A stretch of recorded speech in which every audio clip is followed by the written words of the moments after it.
자, 한겨레 정치 토크 한번 시작해 볼까요? 730 재보선이 곧 눈앞에 펼쳐지게 돼 있는데 오늘 두 분 전문가 모시고 저하고 셋이 정치를 너무 좀 무겁지 않게 편안하게 한번 얘기하는 그런 자리를 마련하도록 했습니다. 한규영 씨부터 소개를 할게요. 한겨레 사회정책연구소 연구위원이시죠? 예, 연구위원. 연구위원하고 연구원하고 어떻게 다른 겁니까? 연구위원이 더 높습니다. 아, 그럼 연구원도 계신가요? 연구원도 있습니다. 네, 그렇군요. 예, 그 안에. 그리고 임금도 더 많습니다. 아, 그래요? 예. 그 굉장히 중요한 요소네요. 예, 감사합니다. 임석규 논설위원. 네. 정치부장 하셨고, 또 뭐 하셨죠? 정치사회 에디터 하셨죠? 네. 굉장히 높은, 요직을 많이 하고 지금 논설위원 가 계시는데. 자, 감각적으로 여당, 야당, 누가 이길까요? 전반적으로 추세를 보면은, 대개 여당이 이제. 유리한 돼 있죠? 이기는 걸로 돼 있었습니다만은, 막판에 여러 가지 변수로 선거 구도 자체가 굉장히 출렁이면서, 저는 전반적으로 보면 야권이 상당히 선전하는 결과가 나오지 않겠느냐, 저는 이렇게 예상을 하고 있습니다. 네. 이유를 몇 가지 든다면 뭐가 있을까요? 가장 큰 변수는, 역시 유병헌 미스테리 변수죠. 유병헌 미스테리 변수가 이제, 국민들에겐 이게 제2의 세월호다. 검찰과 경찰이 하라는 공조는 안 하고 하지 말라는 공다툼하고 이런 모습이 정부의 세월호 처리와 닮았다 이런 인식을 준 것 같습니다. 네. 둘째. 두 번째는 역시 단일화 변수죠. 적어도 수도권에서는 야권 지지층이 좀 좌절감에 빠져 있었는데 뭔가 기대감을 가질 만한 그런 요소로 작용하지 않았나. 해볼 만하게 됐다. 네, 그런 거죠. 네. 자, 셋째. 셋째는 저는 박근혜 마이너스 효과라고 봅니다. 원래 무슨 이제 뜻이죠? 박근혜 마이너스 효과. 원래 그런 말이 이제 있습니까? 제가 만들어낸 겁니다. 예. 역시 분석의 자리. 그러니까 여당에서는 지난 지방선거를 박근혜 마케팅에 의존해서 네. 박근혜 대통령 지켜달라, 한 번만 도와달라 이렇게 호소를 해서 그렇죠. 치렀거든요. 예. 그래서 저는 이제 이 효과가 없어졌다. 왜냐하면 박근혜 대통령 부정평가가 지금 50%를 넘고 있거든요. 오히려 박근혜를 내세우면 그렇죠. 마이너스 마케팅 효과가 나는 겁니다. 마이너스 마케팅. 네. 결론은 야당이 선전할 것이다. 그렇죠. 이전보다 선전할 것이다. 저는 이렇게 보고 있습니다. 이긴다고는 얘기 안 하시고요? 저는 이길 수도 있다고 봅니다. 이길 수도 있다. 네. 굉장히 야당을 후하게 보시네요. 네, 과감한. 자, 한경님은 어때요? 네, 미리 다 말씀하셔가지고 예. 수도권만 놓고 보면 원래는 야당이 한 석을 건질 수 있을까? 원래 그랬죠? 예, 그랬는데 지금은 두 석. 많이 하면 세 석까지도 어디 가능할 수 얘기하시는 있겠다. 거죠? 일단은 동작을도 가능하다. 가능하다. 노회찬이 이길 수도 있다. 예, 이길 수도 있다. 사전투표율도 굉장히 높고 좀 이상 조짐들이 나타나고 있다. 네. 예. 그 다음에 두 번째는 수원 영통. 예, 수원 영통이. 정이죠? 예, 수원 영통. 임태희, 박광원. 사실 여기가 수도권 6개 지역 중에서 밭이, 이른바 이제 밭이라고 하잖아요. 네. 예, 선거구 환경이 가장 야권에 좋은 지역입니다. 하긴 거기가 원래 김진표 의원. 그 부분은 이따 제가 조금 더 설명을 드리고요. 그래서 여기가 근데 단일화까지 이뤘기 때문에 여기는 진짜 오히려 모든 수도권 중에서 가장 가능성이 있다. 네. 그다음 세 번째, 정장선 의원.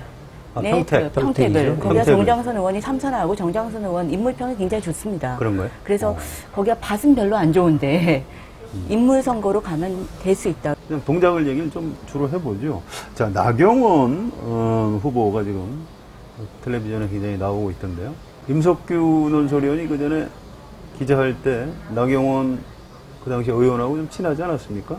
기자들 중에 나빠라고 있었는데 혹시 아시죠? 임석규는 나빠였지 않나? 저는 그렇게 기억합니다. 나빠는 아니고요. 개인적 친분이 좀 있습니다. 나빠라는 집단이 있었던 건 맞죠? 그런 농담들이 오갔죠. 기자들 사이에서요. 그럼 좀 친분이 있는 사람들을 기자들을 나빠라고 그냥. 그게 아니고 나경원을 이유가 뛰어나시니까. 나경원을 좋아하는 그런 복 없는 남자 기자들이 그런 농담입니다. 그렇군요. 네. 나경원 의원이 이회창 후보 대선 후보 시절에 2002년 특보로 정치에 데뷔했습니다. 그래서 이제 그때부터 알고 취재를 하고 그랬습니다만은 겉보기에는 이 공주과로 보입니다만 상당히 억척스러운 면모가 있습니다. 그래서 그런 거예요? 동작을 시장 좌판의 그 상인들하고도 친근하게 어울리고 그런 적응력이 나름대로 갖추고 있는 정치인입니다. 근데 새누리당 여성 의원들은 굉장히 긴장하던데요. 평소에 제가 볼 때 약간 공주병이 있다 싶은 분들한테 물어봤더니 우리는 무수리밖에 안 됩니다. 이렇게 얘기하던데 나경원 의원 돌아오면 우리는 이제 보이지도 않을 거라고 걱정이 많더라고요. 네. 자, 노회찬 후보의 경쟁력은 어떻게 봐야 되나요? 현장에서는 좀 엇갈리던데요. 왜 또 노회찬이냐 해서 약간 식상하다는 평가도 있던데. 이번에 이제 노회찬 의원으로 단일화되면 좀 지지를 하겠다는 사람들은 노회찬 의원의 개인을 본다기보다는 어떻게 보면 진보정당과 그 야권이 어우러져서 좀 단일화를 해서 한번 전범을 만들어봐라, 모범을 만들어봐라, 이런 게 아닌가 싶습니다. 그 후보를 기동민 후보가 양보했죠. 그렇죠. 그렇죠. 옆에 같이 다니면서 선거운동을 하던데 네. 그게 모양이 뭐 보기 좋을 수도 있겠습니다만 보기에 따라서는 좀 불쌍해 보이더라고요. 또 더 불쌍한 사람이 있어요. 그 옆에 허동준 네. 후보라고 할 수도 없네요. 아무튼 예. 허동준 전 위원장. 그분은 친구 기동민한테 한번 치이고 또 노회찬 그 기동민이 노회찬 후보한테 치이고. 세 후보가 지금 같이 유세를 펼치고 있는데 그 유세를 기동찬 유세라고 합니다. 기동찬 유세라고도 하는데 기동 이런 것들이 이제 노회찬 후보가 24일 시한을 정하면서 그때까지 단일화 안 되면 내가 양보하겠다. 미리 스스로 했습니다. 그래서 대중들한테는 그 감동을 주는 측면이 있거든요. 기동민 후보가 후보 사퇴하기라고 양보하겠다고 얘기를 했잖아요. 그렇죠. 근데 그러고 나서 어마어마한 댓글이 달렸어요. 그날 추첨순도 이렇게 보니까 기동민 후보에 대한 칭찬이 일색이더라고요. 네, 정말 어마어마하게. 그래서 미래를 위해서 당신이 우리 정치의 미래다 뭐 이런 의견도 있고 그래서 오히려 저는 어떻게 보면 기동민 후보가 한수 양보를 하면서 오히려 더 큰 가능성을 얻었다. 거기다 기동민 후보가 또 인물도 참 좋잖아요. 역시 예. 인물을 중요시하는군요. 예, 아주머니들한테 인물이 좋죠. 어마어마하게 잘생겼습니다. 어필하는 예. 거기다가 이제 친화력도 굉장히 좋고 거기다 이번에 보니까 또 아들이 그렇게 훈남이더라고요. 아들이 물론 잘생겼겠죠. 예. 아빠가 잘생겼으니까. 네. 예, 이런 모든 것들이 어우러지면서 그 예. 부분이 그대로 노회찬 후보 지지로 옮겨와야 될 것 같은데 가능할까요? 기동민 후보가 또 굉장히 열심히 띄워주고 있거든요. 그래서 예. 시너지 효과가 적지 않다고 봅니다. 네. 예. 사실은 그 발표하기 전날 저녁에 그 동작을 기동민 후보 사무실 근처에 가서 이제 저녁 식사하면서 소주를 한잔 했어요. 이제 우원식 의원이 이제 그 최고위원도 하고 선거대책위원장 같은 걸 하고 그 주위에 친한 사람들 모여가지고 어떻게 해야 되느냐 토론을 했는데 의견이 딱 반으로 갈리더라고요. 네. 아, 사퇴하는 게 멋있다. 우리가 그 김근태, 이제 주로 그 김근태 전 의장 승계자들인데요. 예. 그러니까 민주화운동 출신들이죠. 우리가 김근태 정신을 살리려면 이럴 때 먼저 양보해야 된다. 이런 분들이 좀 있었고요. 또 일부에서는 아니, 그렇게 하면 어떻게 그 정치인이냐. 출마를 그렇게 쉽게 포기하는 건 정치를 하는 사람의 기본 자세가 아니다. 그렇게 헤어졌는데 그 다음날 오후 3시에 기동민 후보가 전격적으로 발표하는 걸 보고 저는 김근태 정신을 따랐나 보다 이렇게 생각을 했죠. 자, 수원으로 좀 한번 넘어가 볼까요? 수원정부터 하죠. 임태희 대 박광원 관심 지역인데요. 영동 지역이 사실 수원의 강남이라고 불리는 지역이거든요. 네. 예, 거기가 근데 어떻게 야당 그러니까 그게 참 신기한 게요. 예. 수원의 강남인데 강남이라 불리는데 거기가 인구 구조로 보면 30대가 굉장히 많습니다. 젊은 사람이 예, 젊은 사람들이 많고 거기가 아파트 평수로 하면 20평대가 그렇게 많다는 거예요. 작은 평이 예, 딱 이렇게 30대들이 20평대에 사는 그렇지만 예. 소득은 넉넉하고 정치적으로는 굉장히 자유로운 각성돼 있고 이런 사람들이 굉장히 많다는. 그래서 강남은 강남인데 강남 좌파에 비슷한 강남 좌파 그런 얘기를 좀 많이 합니다. 예. 그래서 김진표 의원이 뭐 내리 3선을 한 그렇죠. 곳이니까요. 근데 또 하나의 특징은 뭐냐면 그래서 경력이라 그럴까 후보들의 네. 학력과 경력과 이런 것들이 굉장히 중요합니다. 그러니까 그냥 보통의 후보들이 나와서 되는 게 아니라 이럴 때면 김진표 전 의원 정도의 그렇죠. 예. 전직 부총리 학력과, 2번씩이나 한 사람이고. 관료와 최고의 엘리트 정도가 나와야지 그렇군요. 될 수 있는. 그런 의미에서 사실은 임태희 후보나 엘리트죠 이분. 상당히 뭐 임태희 후보야. 임태희 후보야 뭐 서울대 경영학과를 나왔고요. 그렇죠. 옛날 민정당 대표던 예. 권익현 씨의 사위이죠? 사위이기도 하죠. 청와대 비서실장 장관. 그 예. 대선 꿈을 가지고 그렇죠. 2012년 대선 때는 또 새누리당 출마하게 대선 후보 됐죠. 경선에서 나섰던 그런 일이 분이죠. 있었나요? 예. 네, 전 그렇죠. 벌써 모르셨어요? 잘 기억도 안 나는데. 기억이 안 나는. 아니 뭐 예. 별로 존재감이 없었어요. 존재감이 워낙 없었습니다. 근데 이제 예. 추세적으로 보면은 박광원 후보가 이제 뒤늦게 예. 인지도가 낮았는데요. 예. 또 천호선 후보 사퇴하고 이러면서 이제 점차 인지도도 올라가고 그러면서 추세적으로는 상승 추세에 있는 것은 분명한 것 같습니다. 네. 근데 그 임태희 후보는 말이죠. 사실은 평택을에 공천 신청을 했었죠. 그랬었죠. 근데 예. 약간 숨은 비화가 있는데 그 당시에 그냥 컷오프 됐었습니다. 사실은. 그랬었죠. 이쪽으로 조정된 게 아니고 그냥 잘린 건데 그 다음날 아침 그 신문 조한신문에 일제히 이른바 친박 세력들이 친이명박 세력을 지금 공천을 안 줬다. 이렇게 보도가 나가니까 이게 공천 파동이 될 수도 있겠다. 네. 이렇게 생각한 이제 청와대 또 새누리당 친박 세력 이쪽에서 안 되겠다 해서 다급하게 임태희 후보를 이쪽으로 돌렸죠. 근데 네.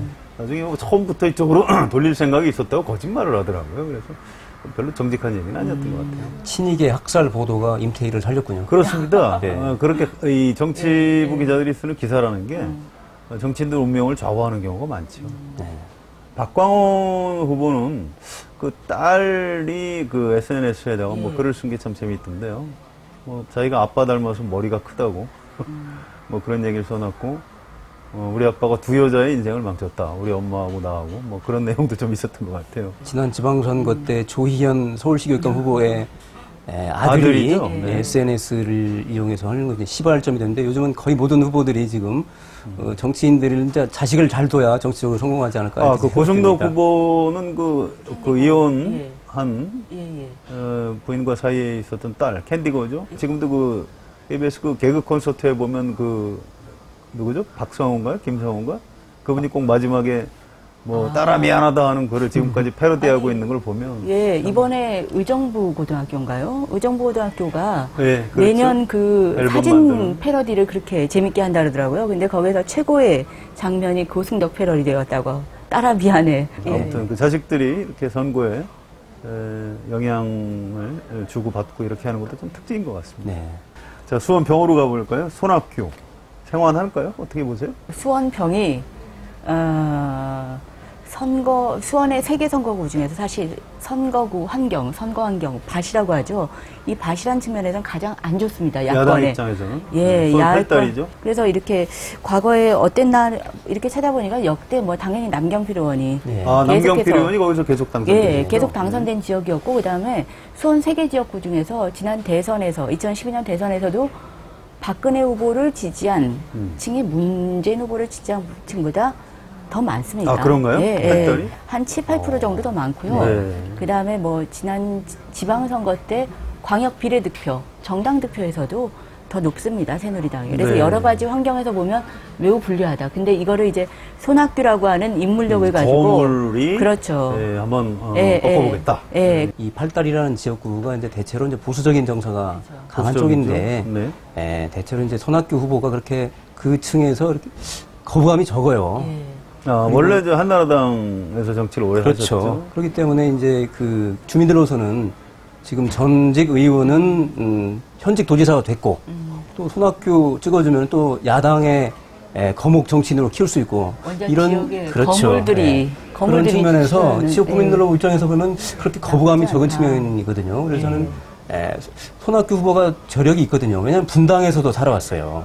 아니 그런 얘기를 정말 많이 하더라고요. 손학규 도지사 시절에 경기도가 참 좋았다라는 얘기를. 수원을로 한번 가볼까요? 여긴 검사 출신 여자 변호사들끼리 대결인데 누가 유리합니까?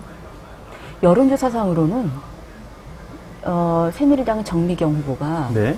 월등히 높게 나오죠. 많이 이기는 걸로 예, 많이 나오는데요. 이기는 걸로 나왔습니다. 그리고 어떻게 보면 그건 당연한 결과입니다. 왜 그렇죠? 정미경 의원이 그 지역에서 오랫동안 텃밭을 다진 부분이 있고 네. 수원과 연고가 둘 다 큰 편은 아니지만 어쨌든 정미경 후보는 18대 의원을 이곳에서 한 곳입니다. 그 백혜련 후보는 그 남편 되시는 분이 거기 수원 경실련 사무처장이시더라고요. 예. 네. 그리고 본래 지난번에 2012년 총선 때 수원에서 출마를 했어야 되는데 뭐가 좀 교통정리가 잘못돼서 뭔가 안산으로 꼬여버렸나 나갔었다고. 보네. 예, 수원에서는 그렇게. 예. 그러니까 이 수원으로 돌아온 게 정상이다. 아. 뭐 이런 얘기를 하더군요. 근데 물론 수원 유권자들은 아직 잘 유권자들은 알지는 잘 못하는 것 모르고 같고요. 그다음에 사실 또 이 지역이 보면 제가 아까부터 밭 얘기를 계속 하는데 예. 사실 밭으로 보면 나쁘지는 않아요. 사실은. 야권에. 예, 그래서 이렇게 그동안 어땠는가 봤더니 지난 총선이 2012년 대선 때도 문재인 후보 지지율이 더 높았어요. 그럴 겁니다. 예. 예, 그래서 어떻게 하느냐에 따라서 충분히 승산이 있는, 그래서 바람을 타면, 수원이 이렇게 바람을 타면 해볼 만한 지역인데 지금 그러기는 쉽지 않다. 공천 때 굉장히 마지막 순간에 겨우 공천 받았거든요. 그래서 뭐 그런 한계도 좀 있는 것 같습니다. 자, 김포로 가볼까요? 김포는 두 신화가 충돌한 지역인데요. 치킨 신화. 치킨 신화, 동네 치킨 신화와 이장 신화가 있죠. 김두관 네. 후보는 이제 네. 이장 출신 장관을 예. 네. 했던 분이기 때문에 지금 새정치연합에서는 이게 무슨 치킨 실제적인 CEO가 아니고 막판에 사내이사로 등록을 했고 네. 사실은 동생 홍철호 후보의 동생이 실질적인 경영자고 이 홍철호 후보는 이곳에 납품하는 관계였다. 네. 친족 관계. 국내 치킨 오너가 아닙니까? 아니라는 거죠. 동생이 실질적인 오너고요. 이거는 네. 그 사내 이사진으로 뒤늦게 합류했다. 이렇게 야당은 주장하고 있습니다만은 어쨌든 그 분명한 확실한 CEO는 아닌 것 같습니다. 자, 평택을 얘기를 좀 해볼까요? 평택을은 정장선 후보가 굉장히 유명 인사인데 아무래도 그쪽이 좀 유리하다고 봐야 됩니까? 그 지역에 평판도 좋고요. 삼선에 있고. 거기가 새누리당 지지율이 굉장히 높은 그렇죠. 곳이에요. 예, 예. 새정치연합의 거의 2배에 육박합니다. 예, 예. 그걸 지금 정장선 후보가 그렇죠. 개인기로 커버하고 있거든요. 지역 예. 자체가 좀 여당이 유리한 지역. 그다음에 두 번째 변수가 이제 쌍용 자동차 지부장 출신 김덕중 그렇죠. 후보. 예. 무소속 나오셨죠? 네. 금속노조 이제 지부장 출신인데요. 이분이 선전 나름대로 한 7, 8% 여론조사가 나옵니다. 이게 적지 않은 변수가 되거든요. 자, 순천 곡성으로 가볼까요? 사전 투표율이 13.23%로 가장 높았던 지역인데요. 박근혜 대통령의 남자. 어떻게 보십니까? 왕의 남자가 이변 아니라. 일어날까요? 이변은 없을 것이다. 이변은 없을 예. 것이다. 그렇게 보고 있습니다만은 어쨌든 굉장히 선전하고 있는 것만은 분명한 것 같습니다. 예, 이정현 후보. 예. 임석규 의원이 그 이정현 후보를 그리 내보냈다. 뭐 이런 예. 설에 대해서 좀 해명을 해주셔야 될 것 같은데요. 그러니까 이제 이정현 후보가 처음에 청와대 홍보수석을 그만두고 네. 동작 의뢰 출마한다는 설이 나돌았을 때 제가 이제 온라인에 쓰고 있는 정치빵이라는 코너가 있는데요. 정치 빡. 네.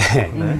거기에서 이정현 후보가 동작 의뢰 출마하면 그건 대통령 심판 선거가 돼버리기 때문에 분명히 떨어질 것이다. 네. 차라리 가려면은 이정현 개인을 위해서라면은 호남으로 가라. 광주에서 가려면 명분도 있고 거기서 이기든 지든 정치적으로 승리할 수 있을 길인데 왜 동작을로 걸어보느냐 그렇게 썼는데요. 어쨌든 뭐 이정현 후보가 그걸 읽었는지 안 읽었는지 알 수 없습니다만은 곡성 순천으로 가더라고요. 그냥 두시지 왜 그 훈술 드셔가지고. 정치적인 멘토이신 저는 것 같은데요. 이정현 분석을 한 겁니다. 혹시 조언이 고향이 비슷하지 않으세요? 곡성 바로 옆이긴 합니다. 그런가요?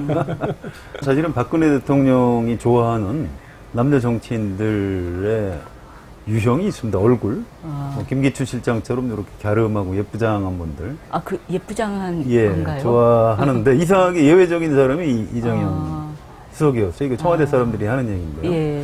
도대체 뭘 갖고 박근혜 대통령의 신뢰를 얻었을까? 그 무한 그 돌쇠 같은 충성심이다. 예. 뭐 이렇게 분석을 하는 분들도 있는데. 충성심과 부지런함이 두 가지 아닌가 싶습니다. 네, 좋습니다. 그런데 사실은 이정현 전 수석이죠. 홍보수석 자리를 자기가 나온 게 아니고 박근혜 대통령이 경질한 거다, 쫓겨난 거다. 예. 뭐 이런 얘기가 있던데 혹시 임석규 의원 뭐 아시는 바가 저는 있습니까? 저도 그렇게 분석을 했습니다. 청와대에서는 사실은 문책성 경질을 해놓고도 그걸 발표는 안 했죠. 아무래도 이제 측근이다 보니까. 그렇죠. 왜냐하면 당시에 KBS 사태, 보도국장, 사장 여러 가지 책임을 물은 거죠. 이걸 처했는데 사실상 경질해서 저는 그래서 당시 무슨 문화체육관광부 장관으로 가네. 절대 그럴 일 없다. 저는 그렇게 분석을 했거든요.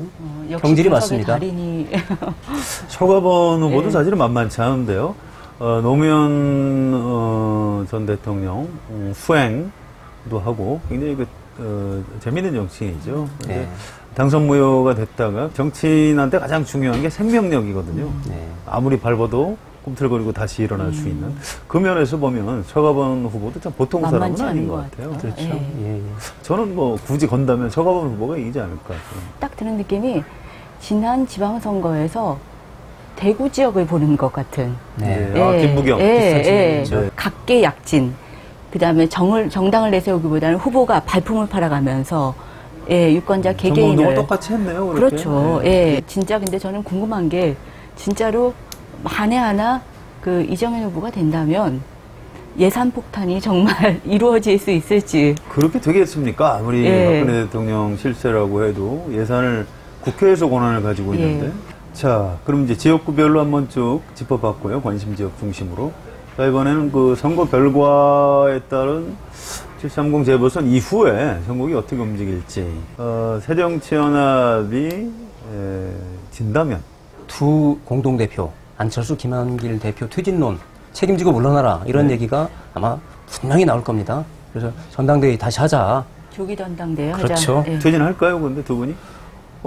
패배가 퇴진 안 하고 버티면 그만 아닌가요? 법적으로는 정치라는 게 그렇게 쉽지가 않습니다. 그런가요? 패배라면 선거에서 책임을 져야지, 그죠? 그걸 감당하기가 어려울 겁니다. 두 사람이 물러나야 될 정도라면 어디를 져야 책임을 질까요? 그 안철수 대표가 그 15개 지역 15개죠, 이번에. 중에 5개. 네. 15개 중에서 5개 이기면 선방한 거다라고 선방한 얘기를 했는데 거다. 사실은 그런 저는 기준을 너무 짜게 잡은 거다. 아, 그, 예. 그렇죠. 그래야 나중에 예. 자기가 안전하니까. 그렇죠. 예, 너무 속보이는 건데 저는 수도권에서 결국은 수도권이다. 수도권 6개 중에서 3개 이하를 얻으면 3개 이하로 그치면 어쨌든 책임론이 불거질 수밖에 없다. 6개 중에 예, 예. 절반은 얻어야. 예. 수도권에서 저는 야당이 2곳 정도 이긴다 네. 해도 저는 책임론을 면하지 못할 것이다. 그렇죠. 예. 2개만 야당이 이긴다. 예. 그러면 임석근 논설위원이 이제 한겨레 신문 사설을 쓸 때 야당 사실상 패배했다 이렇게 쓰실 건가요? 그건 좀 나중에 두고 보겠습니다.